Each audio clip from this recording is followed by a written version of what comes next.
itu gagas perubahan yang begitu radikal kan itu butuh punya apa pondasi politik sendiri. Tiba-tiba elitnya seperti Surya Paloh begini. Nanti ada alasan itu bahasa. Tradisi PKB kan ya dependen juga. Belum pernah ya, belum ya pernah kan? Oposisi beroposisi. gitu. Nah, kalau saya ngelihat sih Caimin barangkali mau ada sesuatu hal yang dilakukan untuk luar biasa dalam hidup ini, mulailah PKB itu untuk mencoba beroposisi. Dan sekarang kan raihan suaranya kan tinggi itu sekarang, iya, hebat itu itu. bagus. Maksudnya begini, sesekali kalau dalam hidup itu ya jangan linier gitu.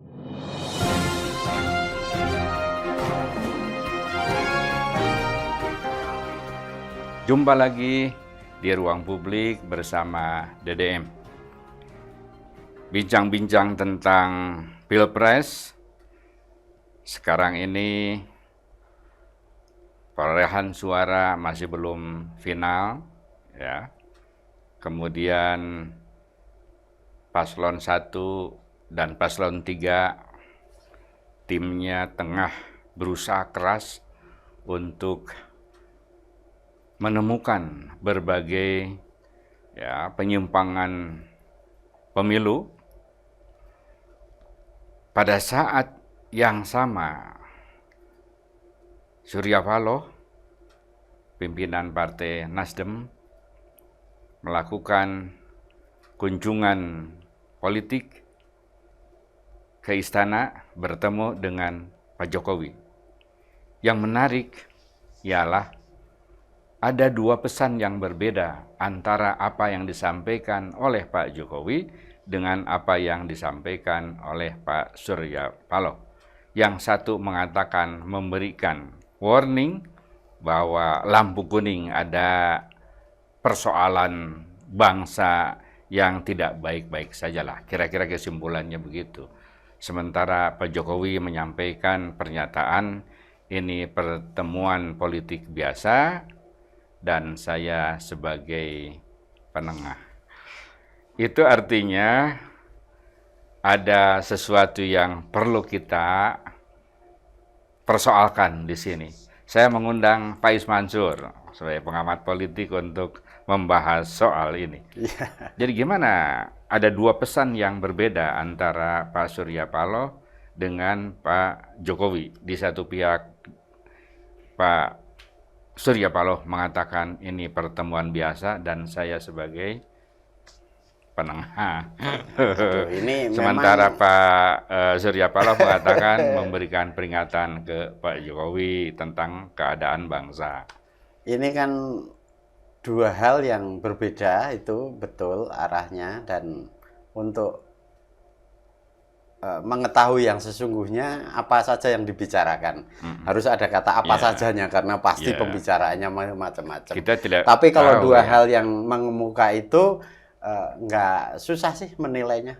Bisa kita memandang ini peristiwa politik yang biasa, maksudnya bukan titik, bukan biasa seperti kata Pak Jokowi. Biasalah, elit politik itu sukanya memang seperti itu. Satu, ya asal-asalan berpolitiknya, tidak jaga perasaan juga, khususnya Pak Surya Paloh yang tiba-tiba bertemu dengan Pak Jokowi dalam momen seperti ini dan itu dipublikasikan. Kenapa nggak diam-diam saja seandainya ada hal yang penting di luar politik. Nah, pasti ini pembicaraan politik dalam rangkaian Pilpres ini juga. Dan ini artinya apa?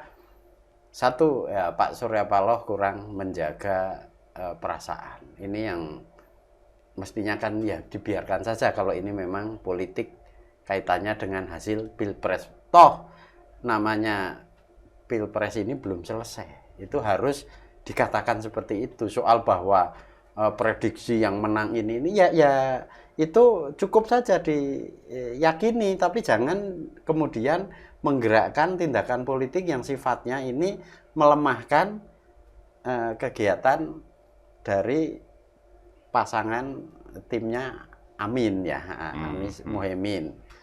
Nah, terus ketika kemudian Pak Surya Paloh mengatakan ada situasi yang tidak baik-baik saja maksudnya kan. Itu kok sepertinya kalau ini kan Pak Jokowi dan Pak Surya Paloh sedang berpisah jalan ya. Kita maknai itu bisa jadi sebagai sikap untuk menyatakan bahwa hei Pak Jokowi, kondisi rakyat tidak baik-baik saja loh. Kamu butuh aku loh. Ini bisa kita menafsir begitu, enggak ada salahnya juga. Bisa juga kalau itu sebagai cara untuk kamu harus bagi kekuasaan ke aku. Karena gitu ya? Keadaan nggak baik-baik saja. Nah, ini kan seperti apa? Maaf, preman. Tapi semoga tidak terjadi yang seperti itu. Masalahnya juga kalau sekedar mengingatkan Pak Jokowi ini kondisi rakyat sedang tidak baik-baik saja.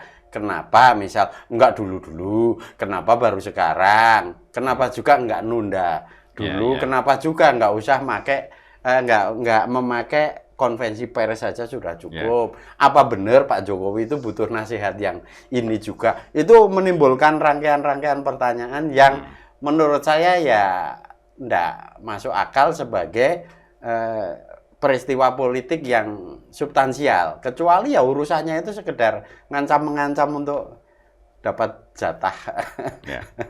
Kalau misalnya kita ingin mengetahui siapa yang paling benar di antara dua pernyataan yang berbeda itu kan berarti harus klarifikasi, kan gitu. Nah, jadi sementara bisa kita mengatakan mungkin yang benar itu Pak Jokowi, mungkin Pak Surya Paloh, kan gitu ya. Nah, itu memang harus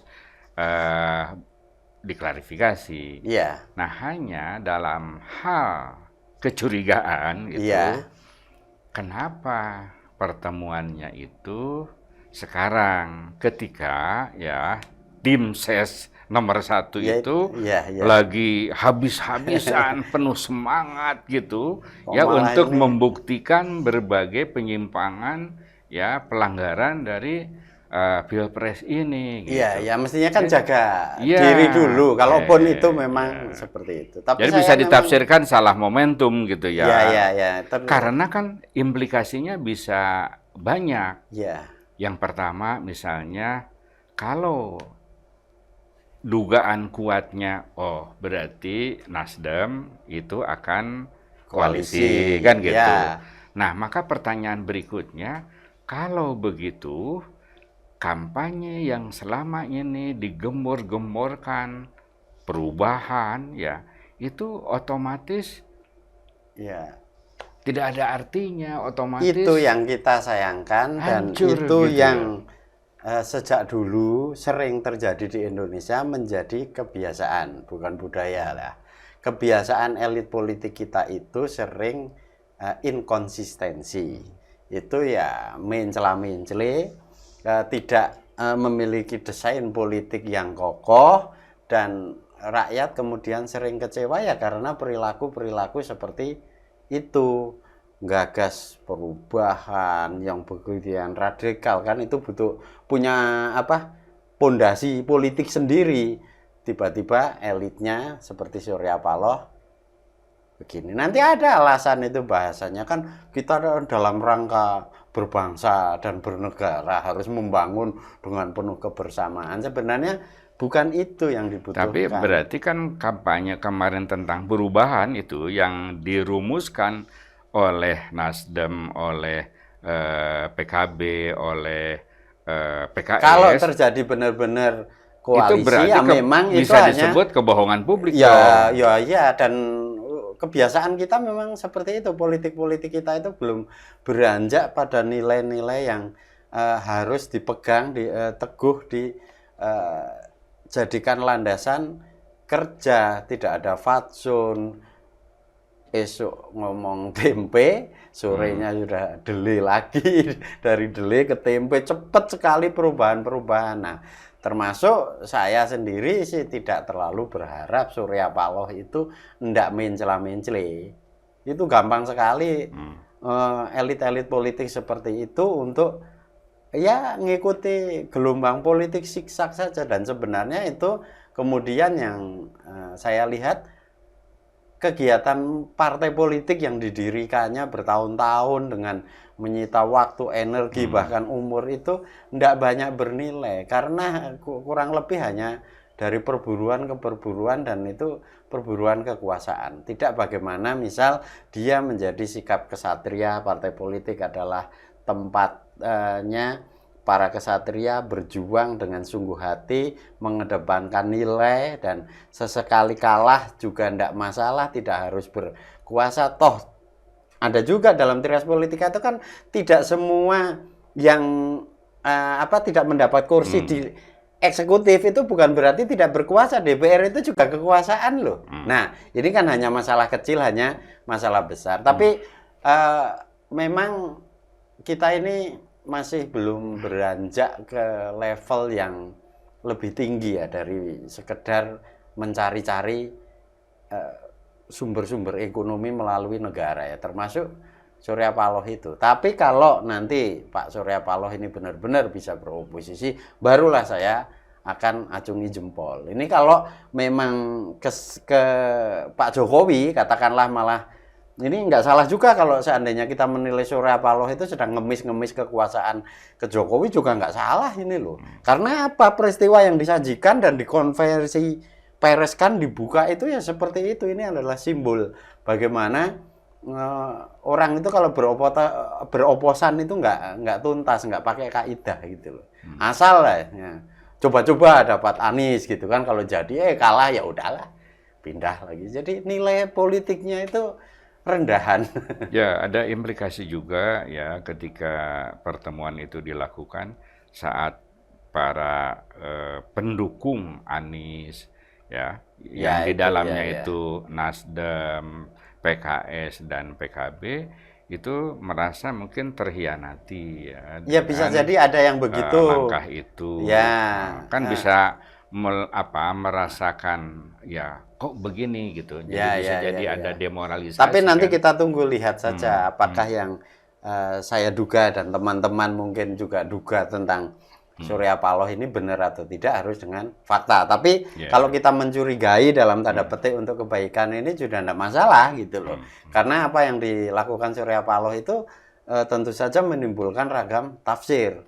Dan sehingga kalau nanti intinya kalau dia merapat ke kekuasaan ke Pak Jokowi ya saya udah gak kaget, memang wataknya itu seperti itu, politisi konvensional lah secara umum, hanya mencari hal-hal yang sifatnya ya kekuasaan sebatas itu, belum sampai ke level ke nilai. Bagaimana nilai kalau kita menjadi oposan gitu belum tergambar ke otak ini. Tapi semoga lah nanti kita ini kalau misalnya ternyata memang itu langkah untuk penjajakan koalisi ya.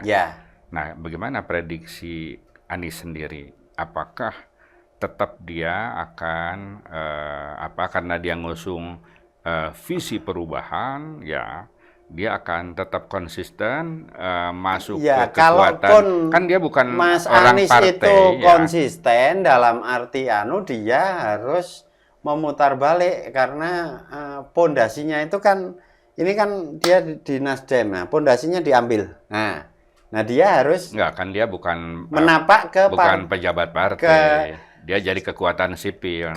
Sipil nanti. Maksud saya begitu. Nah, kalau Mas Anies seandainya konsisten untuk kayak gitu, ya sudah lakukan itu. Ajak teman-teman yang sepakat di situ. Ada orang partai silahkan, nggak ada ya bangun komunitas yang itu untuk melakukan itu. Oposisi. Karena ini di sini karena gerakan perubahan itu juga nanti Mas Anies kalau teguh ke situ serius juga bisa jadi nanti dapat berkah lah 5 tahun ke depan kalau ini memang sungguh-sungguh serius. Karena juga mau tidak mau dengan seandainya ini partai-partainya Mas Anies ini tidak membackup Mas Anies, bahkan katakanlah hanya tersisa PKS-nya juga enggak banyak menguntungkan. Karena PKB misal tidak, Nasdem tidak, partai apalagi yang lain nggak ada ya, udah cuman PKS itu ya. Kalau ada satu partai pun itu Mas Anies nggak nguntungin. Nah, dugaan saya kalau 3 partai ini yang mengusung Mas Anies ini jalan, oke, enggak apa-apa, ditambah kelewatan sipil. Tapi kalau nanti sudah pecah-pecah, mending dipecah semua, nggak usah pakai partai. Mas Anies jadi kelompok oposan dengan kelompok sipil yang dia bangun. Nah, itu akan menunjukkan apakah Anies Baswedan serius atau tidak. Kalau enggak, ya memang hanya omong-omong aja. Omong-omong katanya. Ya, yang dikhawatirkan juga adalah PKB, ya. Nah, tradisi PKB kan ya dependen. Belum pernah, ya, belum pernah kan? beroposisi. Gitu. Nah, tinggal kan satu lagi PKS. Kalau PKS kan udah punya tradisi. Ya, oposisi. Pernah meskipun punya pengalaman itu ya, pendek ya. Pengalaman, tapi potensi untuk oposisi itu besar dibandingkan PKB ya, gitu. Nah, kalau saya melihat sih Caimin barangkali mau ada sesuatu hal yang dilakukan untuk luar biasa dalam hidup ini, mulailah PKB itu untuk mencoba beroposisi. Dan sekarang kan raihan suaranya kan tinggi itu sekarang. Iya, hebat itu bagus. Maksudnya begini, sesekali kalau dalam hidup itu ya jangan linier gitu loh. Kalau apa sih yang ditakutkan dari ketika tidak dapat menteri gitu. Coba hitung ulang kalkulasinya gitu. Atau jangan-jangan memang kalau partai itu modusnya hanya untuk dapat beberapa kursi menteri, terus menterinya ngeruk-ngeruk duit saja untuk pundi-pundi dana partai, itu kan berarti memang kita belum sungguh-sungguh berdemokrasi. Nah, cobalah Caimin, kalau bisa ini kita punya keberanian nanti 5 tahun beroposisi, serius sungguh-sungguh mengontrol pemerintah, bisa jadi PKB partainya menggelembung besar kelak nanti untuk itu bareng sama PDIP. Nah, kalau oposisi itu nanti bisa bersatu, bisa juga tidak penting kalau menurut saya. Sebab kalau PDIP ngontrol dengan cara sendiri, PKB dengan cara sendiri, PKS dengan cara sendiri, atau partai-partai lain dengan caranya sendiri juga yang bagus itu. Artinya kan berseberangan. Nah, paradigmanya berbeda-beda itu tidak masalah. Kalau di dalam kekuasaan harus bersatu, tapi kalau di dalam oposisi itu justru tidak terlalu dibutuhkan. Maksudnya bersatu dalam satu pandangan gitu loh. Nah, pandangan PDI terhadap kebijakan misal bansos itu menolak misal. PKB juga menolak, tapi argumentasinya berbeda-beda gitu maksud saya. Tapi tetap dalam koridor oposisi, bukan kok kemudian pandangannya mendukung ke pemerintah. Nah, ini sebenarnya saya yakin banyak teman-teman yang mengharapkan, yang ngerti politik ya, ini serius, itu betapa pentingnya PKS, PDI, PKB, Nasdem, P3, Hanura kalau bisa, dan partai-partai yang lain itu untuk berseberangan dengan pemerintah, untuk mengontrol dengan 4 metode dasar, yaitu untuk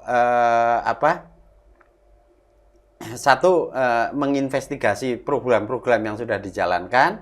Terus yang kedua juga mengadvokasi persoalan-persoalan rakyat. Terus yang ketiga itu mempublikasikan masalah-masalah gagalnya pembangunan. Dan yang ketiga yang keempat, yang terakhir itu memberikan solusi alternatif yang lain. Nah, kalau 4 ini dijalankan, itu demokrasi kita akan lebih sehat dan pemerintah juga akan terus melakukan perbaikan-perbaikan, karena apa yang disampaikan dengan 4 teori dasar itu nantinya itu akan lebih bisa diterima oleh pemerintah. Karena apa? Argumentasinya kuat.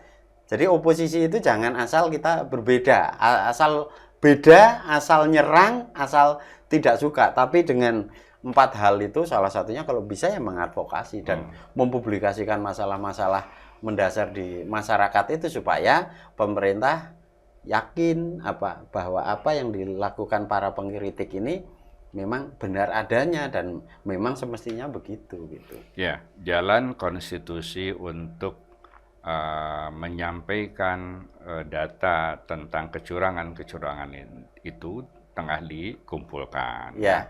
Itu satu proses yang lain, apakah nanti itu berujung di MK atau di dua lembaga yang lain, Bawaslu dan KPU gitu ya. Nah, itu butuh waktu dan kita lihat ke depan. Tetapi yang pasti makin hari itu makin banyak data penyimpangan ya yang ditemukan. Nah, sekarang juga muncul gagasan misalnya dari paslon 03 Pak Ganjar untuk mendorong hak angket, yaitu hak untuk bertanya kepada pemerintah, terutama terkait dengan bansos. Itu menarik. Sekian akumulasinya sangat tajam ya, jumlahnya sangat luar biasa dalam menghadapi Pilpres ini. Nah, ini satu ujian bagi partai-partai ya yang mendukung 01 dan mendukung 03 gitu. Nah, ini kan juga pertanyaan-pertanyaan yang belum tuntas dan masih hipotetis. Misalnya apakah PDIP potensi besar untuk oposisi? Yes, karena punya tradisi dan sudah dibuktikan ternyata beroposisi itu berdampak pada raihan suara yang besar. Signifikan ya. Nah, bisa jadi nanti kalau PKB juga ikutan oposisi makin gede itu. Karena kenapa saya mendorong kita dari teman-teman di kelompok sipil itu mendorong harus ada kekuatan oposisi yang di dalam pemerintahan yang presidensial ya tentu saja bisa, tapi dalam tanda catatan tanda petik itu benar-benar dilakukan sebagai tindakan controlling secara radikal. Hanya itu saja, itu oposisi bisa dilakukan. Nah, maksud saya ini kita pernah punya pengalaman yang namanya delegitimasi. Kalau teman-teman partai PDI, PKS, PKB, Nasdem dan beberapa partai lain termasuk P3 itu ya melakukan tindakan oposisi itu sungguh luar biasa kelak. Karena begini Pak, akan ada situasi yang berbeda dari 10 tahun sebelumnya di mana kita itu dihinggapi krisis sejak COVID itu situasi hidup masyarakat itu sangat jauh berubah. Pertama saya mencatat 1 tahun setelah COVID orang mulai bangkit dan memaklumi segala keadaan, segala tragedi, dan waktu itu daya survivalnya sangat tinggi karena apa? Masih ada harapan. Toh ini sementara. 2 tahun mencoba melakukan pertumbuhan ekonomi internal dengan wirausaha, bertani, normal, dagang, dengan ternyata situasinya juga baru, lebih berhemat. Tapi selama 2 tahun kemudian sampai sekarang usaha-usaha ini agak sulit. Nah, angka kemiskinan tinggi, terus kelompok rawan miskin itu makin tertekan, biaya hidup dihemat, tapi ternyata memang kalau sudah masalah kebutuhan dasar itu kan nggak bisa dipaksa dihemat-hemat gitu. Nah, ini sesungguhnya sedang terjadi. Kalau situasi ini kita hanya punya pemerintah yang kuat, tapi tidak cakap, tidak peka, itu saya khawatir dan justru bangunannya itu ambrol karena nanti amarah-amarah rakyat, kekecewaan rakyat yang itu tidak berkorelasi dengan suara partai, suara pemilu. Ini suara lain, nggak ada urusannya dengan pemilu. Itu bungkam, tidak ada orang yang mengadvokasi ke bawah, tidak ada orang yang menyuarakan jeritan-jeritan rakyat. Ini justru negara kita diambang kekacauan yang besar, apalagi ditambah sentimen dari politik itu sendiri sudah mengalami cacat besar. Mau nggak mau loh, kemenangan Prabowo Gibran ini plus Pak Jokowi di dalamnya itu memiliki cacat moral sehingga memiliki kerapuhan. Berbeda dengan kekuasaan Pak Jokowi 10 tahun sebelumnya, nyaris secara konstitusi, secara hukum tidak ada. Nah, saya melihat besok ini banyak sekali masalah-masalah yang berada dari arus bawah, kondisi ekonomi yang sulit, rakyat sudah semakin kurang harapan untuk bercita-cita lebih tinggi, mendambakan kehidupan yang lebih baik, dan lain sebagainya, ditambah dengan krisis legitimasi politik. Nah, disinilah partai oposisi sebenarnya Nasdem itu dibutuhkan, PDI ya, PKB itu semestinya memikirkan masalah ini. Nah, saya enggak tahu ketua-ketua partai itu ada enggak frame politik membaca masalah-masalah akar rumput di bawah yang tadi saya sampaikan itu. Kalau tidak, berarti memang ini reformasi sudah 25 tahun. Kalau kita tidak mengupgrade atau memikirkan ulang pandangan-pandangan politik kita, berarti ketua-ketua partai itu juga terbelakang pemikirannya karena ada situasi yang sudah berubah, terutama masalah krisis sejak COVID. Selain perkembangan digital dan lain sebagainya, yang harus diingat adalah perubahan atas tekanan hidup yang semakin kuat di kalangan rakyat. Nah, ini yang harus, menurut saya harus pekalah untuk dibaca. Sehingga disitulah, ayo kita serukan. Oposisi parlemen perlu.